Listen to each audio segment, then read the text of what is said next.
Hello everyone, welcome back to my channel. मेरे channel पर आप सभी का स्वागत है। तो शुरू करने से पहले I am just reminding you to like the video and subscribe to my channel for more such videos. तो जैसा कि आपने टाइटल में देख लिया, आज हम द डॉल्फिन्स डिस्कस करेंगे और द डॉल्फिन्स भी the story of N R की तरह बहुत ही इंपॉर्टेंट है 2024 के बोर्ड एग्जामिनेशन के लिए, क्योंकि ये लास्ट टाइम नहीं थी। So, The Dolphins by Carol Ann Duffy is actually a poem which talks about animals, the love for animals. The people who love animals will love the poem too. ये एक dolphin के point of view से बनाई गई है और इस poem को क्या कहते हैं, ये इसका फॉर्म क्या है। This poem is a dramatic monologue.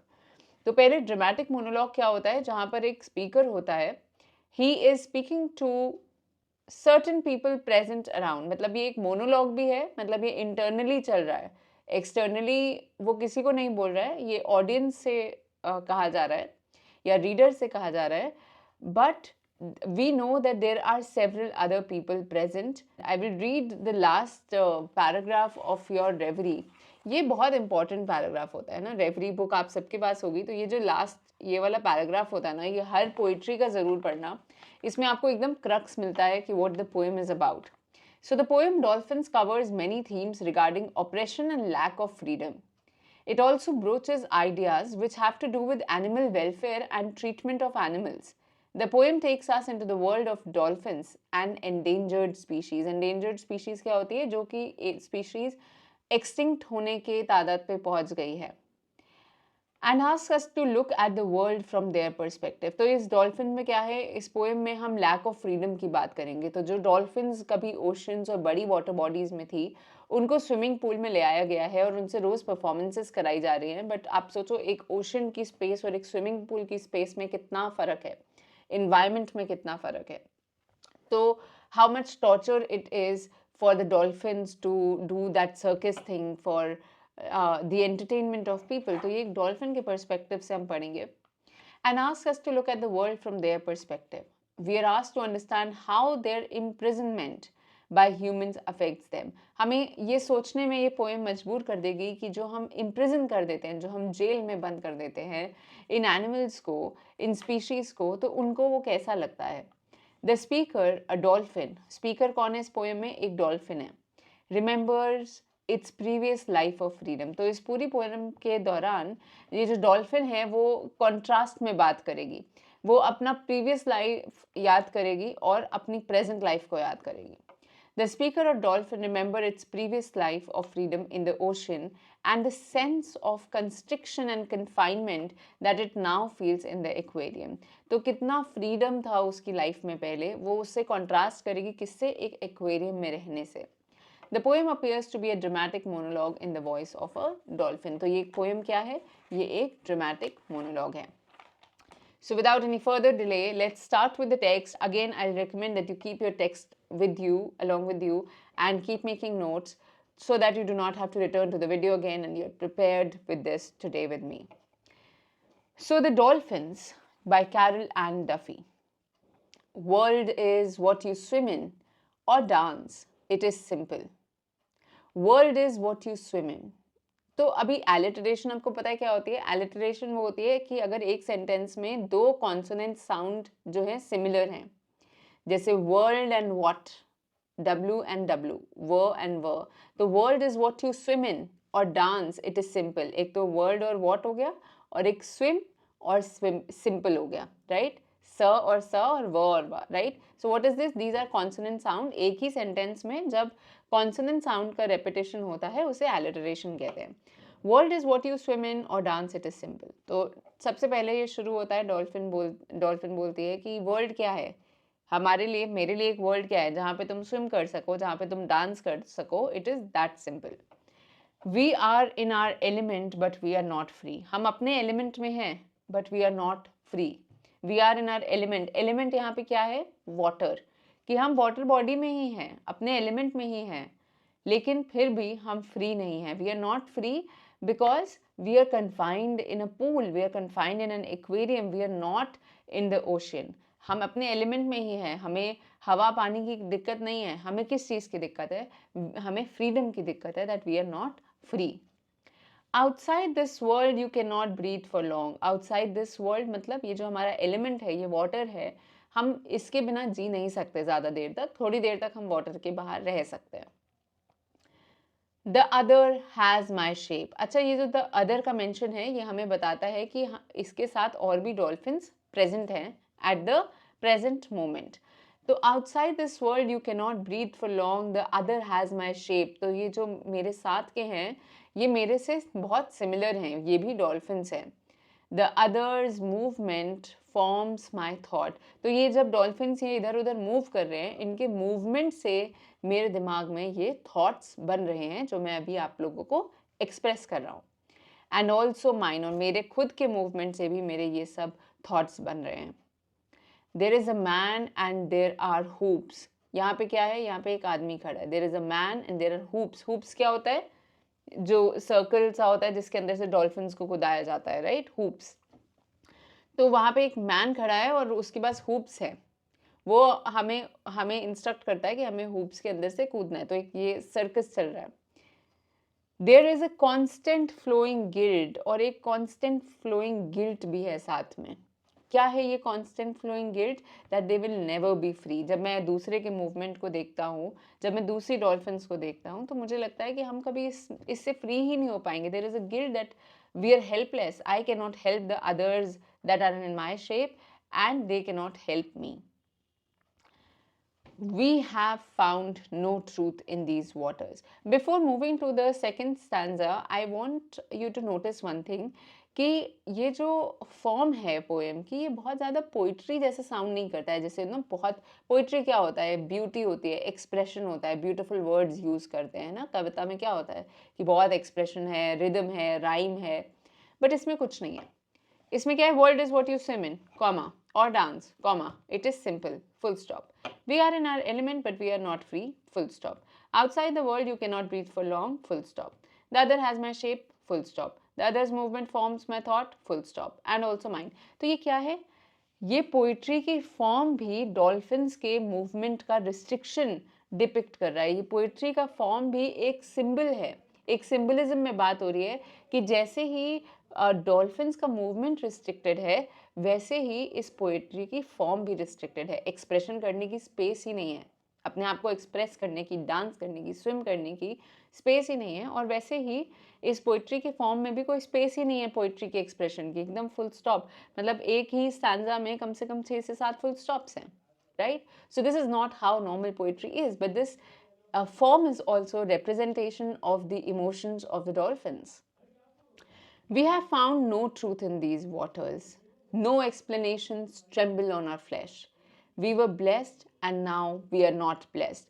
तो क्या है कि हमारे इसमें फर्स्ट सेंटेंस क्या है, we have found no truth in these waters. No truth in these waters, ये ट्रूथ मेटाफर है। ये ट्रूथ किस चीज़ का मेटाफर है कि हमें आर्टिफिशियल फील होता है यहाँ पे।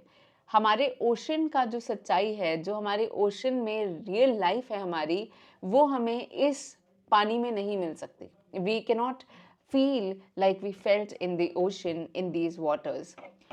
No explanations tremble on our flesh, and there are no explanations that could tremble on our flesh. मतलब हमारे स्किन को भी वैसा सेम नहीं फील होता है। I cannot, the dolphin is saying that I cannot feel the same smoothness of the ocean water here. That we have nothing left of our past life on our flesh. We were blessed and now we are not blessed. तो ये contrast में बात हो रही है ना। Dolphin जो है कॉन्ट्रास्ट, और ये कॉन्ट्रास्ट जो है बहुत गहरा बना देता है इन इमोशंस को, कि उनकी फर्स्ट लाइफ कैसी थी, पास्ट लाइफ कैसी थी। We were blessed and now we are not blessed. It's a very simple sentence, इसमें कुछ ऐसा एक्सप्रेशन नहीं है, but it has a very deep meaning that our past life we had everything, but right now it's very gloomy, it's very dark, very sad, and we are not blessed now. After traveling such space for days, we began to translate. After traveling such space, space क्या है? जो aquarium, जो एक swimming pool की space है, इतने दिन तक जब हम उसी स्पेस में घूमते रहे, then we began to translate. तब हमने समझा, तब हमें समझ आया, it was the same space. मतलब शुरू में तो उन्हें रियलाइज ही नहीं हो रहा होगा ना कि क्या हुआ, कहाँ आ गए, बट हाँ, जब उसी दिन वो उसी 4 कोनों में घूमते रहे, when they were traveling in such a small space, they realized that it is the same space, it was the same space, it is the same space always, and above it is the man. So it is the same space always, कि space change ही नहीं हो रही है, कुछ change ही नहीं हो रहा है, और वहाँ पर क्या है, उधर जो है एक man खड़ा है. You know, that man is the symbol of their imprisonment, कि उस man ने control किया है, and that man is the representation of all the human kinds, and the dolphin is the representation of all the animals we have confined. So it is the same space always, and above it is the man. And now we are no longer blessed, for the world will not deepen to dream. And now again a contrast कि अब हम we are no longer blessed, for the world will not deepen to dream in, क्योंकि world हमारे लिए बहुत ही shallow हो गया है. It will not deepen, ocean की तरह बड़ा नहीं हो सकता ये world कभी, and we cannot dream of anything else.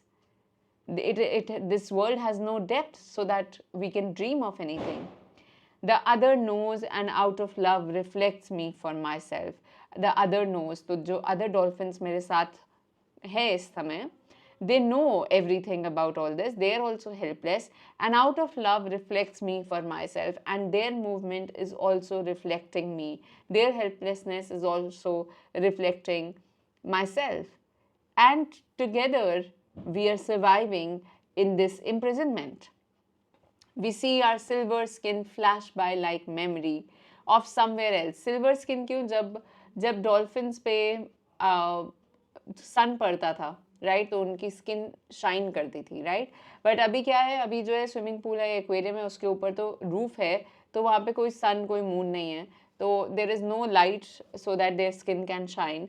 So जो उनकी silver skin जो flash करती थी, जो silver skin वो एक दूसरे की देखते थे, it has just become a flash of memory, एक याद बन के रह गया. There is a colored ball we have to balance till the man has appeared. तो फिर colored ball क्या है, colored ball फिर इनका symbol है imprisonment का, और literally उनको hoop दी जाती है, उनको ball दिया जाता है so that they can entertain the public around. So there is a colored ball we have to balance till the man has disappeared. और एक colored ball है, हमें उसे balance करना पड़ता है till the man has disappeared. जब तक वो man खड़ा है तब तक हमें उसके instructions को follow करना पड़ता है. The moon has disappeared. The moon has disappeared again, like जो silver skin flash था वो sun को represent करता है, और moon has disappeared मतलब फिर उनके सर के ऊपर एक roof है, they are confined inside, and they will never see the moon again, they will never see the sun again.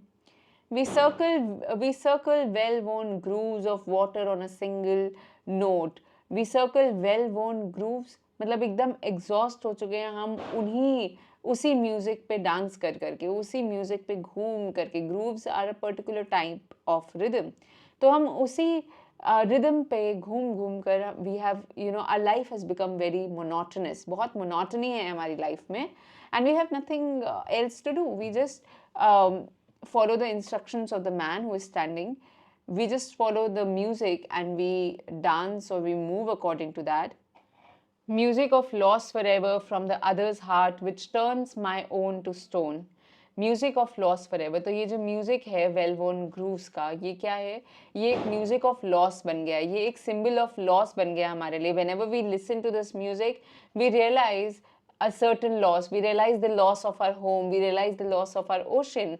From the other's heart which turned my own to stone. And जब मैं ये सुनता हूँ music, my heart turns to stone. मैं एकदम cold हो जाती हूँ, because we don't have any escape from here. We feel helpless. There is a plastic toy. तो ये plastic toy हो गया, hoops हो गए, ball हो गई, म्यूजिक हो गया, विसिल हो गई. ये सब क्या है, ये सब एक सिंबल है कंट्रोल का, कि मैन ने किस हद तक डॉल्फिन्स को कंट्रोल किया हुआ है. तो वो क्या है उनके आसपास, एक प्लास्टिक टॉय है. There is no hope. There is a plastic toy and there is no hope because of the presence of this plastic toy, because we are here to entertain, because we are here confined, imprisoned. There is no hope. We sink to the limits of this pool until the whistle blows. There is a man and our mind knows we will die here. So we sink to the limits of this pool. तो we sink मतलब हम जो इतनी limit है, इतना shallow pool है, क्या होगा? We'll sink to the limits of the pool until the whistle blows. जब तक whistle नहीं बजती तब तक हम sink in कर जाते हैं, और जैसी whistle बजती है वो कूद के बाहर आते हैं. तो it's like a representation of the whole circus which is set up for them. there is a man and our mind knows we will die here, or there is a man, her stanza में there is a realization that there is a man, या तो there is a man या तो there is a hoop, plastic toy, ये सब क्या है, ये सब symbol है इनकी imprisonment का. And there is a man, जब तक यहाँ पे man है, जब तक mankind यहाँ पे हमें control कर रही है, we will not be free, and our mind knows we will die here. और हमें पता है we are helpless, we know we have no hope, and we are going to die in the confines of this pool. So it's a very sad kind of a poem. It's a monotonous poem. I have already discussed the tone. I'll tell you the figures of speech. तो पहली sentence में आपका alliteration है, world is what you swim in or dance, it is simple. तो S and S and W and W. Then we have a metaphor, there is a constant flowing guilt. तो ये guilt किस चीज़ का metaphor है? ये guilt metaphor है उनकी helplessness का, सारे dolphins की helplessness का एक दूसरे के प्रति, right? They are helpless. We have found no truth in these waters is again a metaphor that there is no truth, which is there is no reality of us. Then we have alliteration. We circle well-worn grooves of water on a single note. तो we well-worn water. So ये क्या है? ये alliteration है. And ये grooves जो है ये metaphor भी है because it is the representation of a monotonous life they have, the single tone of music they have. There is a man and our mind knows we will die here. So man and mind again an alliteration. तो आपको अगर कोई और figure of speech मिलता है या आपको कोई doubt है किसी भी चीज़ में, you can always ask in the comment section. Now we'll come to the questions which were asked in the previous year में तो कोई बेटा question था नहीं. But let's come to the specimen paper. There is a question in the specimen paper, question number 2, which is of 1 mark each. In the poem The Dolphins, the poet says that the dolphins are in their element and yet not free because they are in water, that is their element, but are confined in the small space of a swimming pool or aquarium, and they're not free to move like they were in the ocean, right? And then एक short question है dolphins का 5 marks का. We were blessed and now we are not blessed. With reference to the above lines from the poem The Dolphins, explain why the dolphin thinks that they were blessed. What is their life like now? Write your answer in a short paragraph about 100 to 150 words. तो यहाँ पे contrast की बात होगी. How the poet is creating this contrast in their previous life and present life to deepen the emotion of how they are in a bad condition.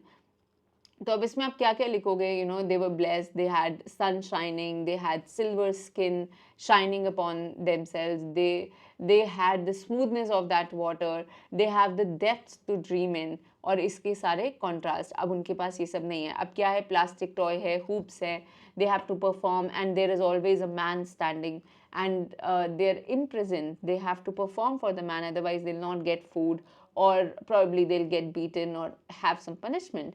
तो ये contrast आपको इस question में बताना है. So I hope the poem is clear to you.